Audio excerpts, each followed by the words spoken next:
Alors, je m'appelle Audrey Brassard, je suis nutritionniste dans l'équipe PITCA, PITCA, qui est le programme d'intervention en troubles des conduites alimentaires.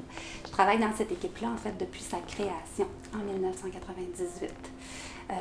Fait que dans ma carrière, j'ai gradué en nutrition à l'Université Laval en 1996, donc j'ai pratiquement uniquement travaillé avec la clientèle en troubles alimentaires. Ma définition, le trouble alimentaire, c'est comme une phobie. C'est vraiment pas rationnel, pas logique. Une phobie, par définition, c'est jamais logique. Mais c'est une grande peur de perdre le contrôle. J'ai commencé à vouloir perdre du poids, vouloir gagner en estime. Et là, je me suis dit, je vais perdre du poids un peu. Tu sais, je vais essayer d'avoir un bon contrôle sur mon alimentation, sur mes entraînements. Puis comme ça, je me dis, je vais peut-être améliorer mon estime. Mais toujours, j'étais pas dans l'excès du tout à ce moment-là, autant côté nourriture que côté entraînement. Et là, arrive le début de mon secondaire 5. Je me suis mise à filer mal. Tu sais, je me sentais pas bien. Et là, j'ai fini par être hospitalisée parce que ça faisait plusieurs jours que je faisais beaucoup de fièvre. Ça passait pas. Et là, on m'hospitalisait parce qu'on comprenait pas ce que j'avais. Je faisais des tests d'urine, puis c'est ça. Ils m'ont gardé, ils m'ont fait passer plein d'autres tests pour finalement se rendre compte 4 jours plus tard que je faisais une pyélonéphrite.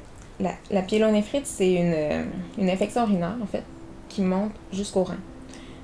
Mais pendant au moins 4 jours complets, j'ai vraiment rien avalé, là, parce qu'il n'y avait rien qui passait. Là, j'étais vraiment mal en point. Mon plateau arrivait pour le repas à l'hôpital, puis je prenais rien qu'une cuillerée à soupe. Puis je la vomissais, là. Vraiment, il n'y avait rien qui passait. Donc c'est sûr que pendant cette semaine-là, j'ai perdu beaucoup de poids. Quand je suis revenue à la maison, puis que je suis retournée à l'école la semaine suivante, ben j'avais bien sûr les pantalons, je flottais dans mes pantalons, là, tu sais, ça paraissait. Et les jeunes, les gens à l'école, ils venaient me voir, puis ils me disaient « Ah, hey, t'as maigri, ça te va bien ». Tu sais, on me disait ça, là. La majorité du temps, évidemment, le trouble alimentaire débute avec la puberté à l'adolescence. C'est sûr que c'est une période extrêmement fragile pour tous les adolescents. C'est une période où il faut se bâtir une identité, il faut se bâtir une estime de soi, il faut faire sa place, il faut développer une confiance, on quitte un peu papa-maman, on essaie de devenir quelqu'un à part entière, fait que ça amène beaucoup d'insécurité. Et c'est souvent, pas toujours, mais souvent un moment où le trouble alimentaire va commencer. Puis mes patientes ne s'en rendent pas compte, hein? C'est vraiment en thérapie, puis avec le temps, qu'ils vont comprendre que, OK, peut-être que je ne me sens pas en contrôle dans ma vie. Et c'est peut-être un transfert pourquoi j'ai tant besoin de contrôler mon alimentation puis mon poids. Plus je voulais vraiment, vraiment contrôler tout ce que je mangeais en passant par la cuisine aussi, là. Tu sais, cuisiner mon repas, fallait que je le fasse moi-même pour m'assurer de ne pas, par exemple, ajouter de matière grasse dans la poêle, par exemple. Là. Pas faire cuire mes aliments dans le beurre, mais vraiment dans du pan ou quelque chose de bien léger en gras. Tu profites pas, tu sais, des fois t'es invité à des soupers, mais peu importe, là, tu profites pas du moment. Là. Tu penses rien qu'à « Oh, qu'est-ce que je vais manger, qu'est-ce que je vais, tu sais. » Fait que tu manques un bout de plaisir de ta vie. Puis là, à un moment donné, j'ai vraiment fini par sauter des repas, là, dès que j'en avais l'occasion. Puis, tu sais, tout ce qu'elle faisait, c'était pas juste la nourriture, c'était tout ce qu'elle faisait. Elle marchait pour perdre des calories. Tout était calculé dans sa tête. Si je mange un peu plus, ben il va falloir que je coupe un repas, puis il va falloir que je marche plus, il va falloir que je m'entraîne plus. C'est assez incroyable. Il faut savoir que je faisais toujours des redressements assis avant de me coucher. C'était immanquable. Un nombre, je sais pas, que je peux pas vous donner parce que j'en faisais pas, mettons, 100 nécessairement, j'en faisais jusqu'à ce que je sois plus capable d'en faire. Des fois, je pouvais me rendre à 200 facile. Il y a juste un souci tout à fait sain de faire attention, de couper le dessert, de s'entraîner un peu plus, d'arrêter de manger au restaurant. Et là, oups, ça devient... Il y a des règles, des règlements qui s'installent doucement. Et non, dans le fond, j'ai plus besoin de boire du jus, c'est vrai. Puis, dans le fond, pourquoi pas devenir végétarienne? Puis, il paraît que les pain, patate, pâte, ça fait engraisser. Puis, fait que tranquillement, sans trop s'en rendre compte, il y a comme une rigidité qui s'installe. Fait que là, les restaurants, ben non, je vais y aller après. Fait que tout ça s'installe. Comment elle, ses réflexions partent, tu sais, au niveau calories, qu'est-ce que je vais manger, qu'est-ce que je peux boire. Puis qu'elle m'avait dit « Oh non, je vais rester ici. » Puis je m'étais même dit, je me souviens de m'être dit dans ma tête, « Voyons, Julie est dans ma plate. » Il me semble que ça lui ferait du bien de sortir avec nous autres, de venir voir des amis. Il me semble, tu sais, au lieu de s'isoler, de venir... Mais jamais. Je me souviens de m'être dit, elle est dans ma plate, tu sais. Quand j'ai lu le livre, puis j'ai vu que toutes les réflexions, que juste une invitation au resto, et je m'en ai voulu, tu sais, de m'être dit ça. Mais ça a commencé comme ça. À cette phrase-là, moi, je vais m'arranger pour ne pas reprendre le pas que j'ai perdu. Puis travailler comme tu travailles, puis être acharné à suivre, puis avoir des buts, puis vouloir les atteindre, qu'on se retrouve dans cette situation-là, avec ce but-là, tu sais, qui n'est pas le bon. Tu sais, c'est ça qu'on... Mais on peut pas y en vouloir sur l'autre bord, parce que quand elle rentrait, puis elle dit bien, son livre « Entre deux voies », tu sais, quand elle rentrait dans cette zone-là, tu sais, c'était... Il n'y avait plus rien qui...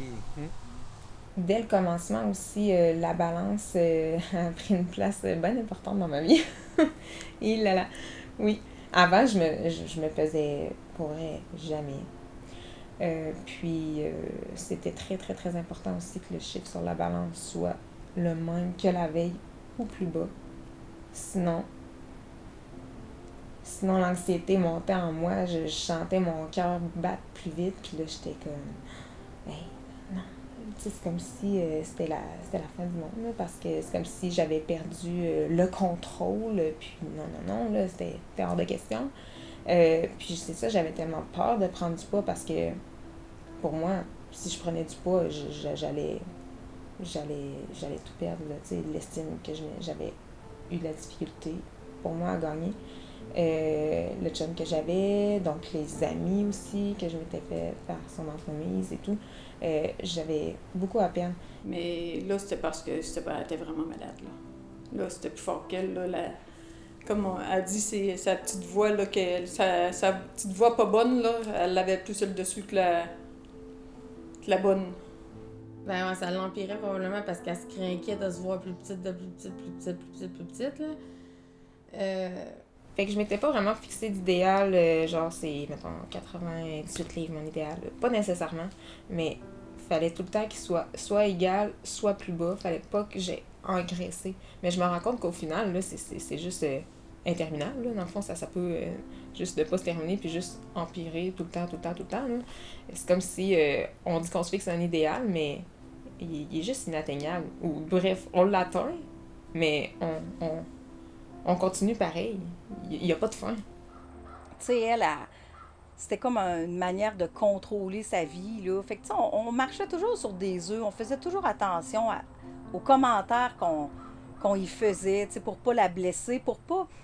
Tu sais, on voulait pas qu'elle arrête de nous en parler, de se confier, Fait que, tu sais, on faisait attention à ce qu'on disait, tu sais, on y allait délicatement, hein. Malheureusement, actuellement, la société de performance, la société d'image, les réseaux sociaux, on vit dans une époque, je dirais, cruelle pour l'image. Vraiment très exigeante. L'image de la fille si mince et qui a l'air si heureuse. Et puis les garçons aussi, hein, musclés, heureux, populaires. C'est tellement valorisé qu'effectivement, c'est comme, on dirait, un grand piège, un grand automatisme de dire, mon Dieu, elle perd du poids, ça veut dire qu'elle est plus heureuse et elle est mieux. Mais effectivement, c'est un grand piège. C'est comme une association qui est facile, mais qui n'est pas la réalité. Là, j'y repasse aujourd'hui, puis je me dis, t'as maigri, ça te va bien. C'est quand même curieux, cette phrase-là, parce que je me dis, quelqu'un qui maigrit, va pas nécessairement bien, ou c'est pas parce que ça l'a bien été dans la semaine précédente, par exemple, dans les mois qui ont précédé. Des fois, c'est la personne est malade ou elle a été malade, justement, comme moi, c'était mon cas. Là. Elle voulait maigrir, elle a maigri. Hein. Puis je pense que c'était une façon d'avoir le contrôle sur... Tu sais, elle n'avait pas le contrôle des situations qui lui sont passées. Puis celle-là, ben, elle disait, moi, je vais contrôler ça. Mon poids m'a le contrôler, tu sais.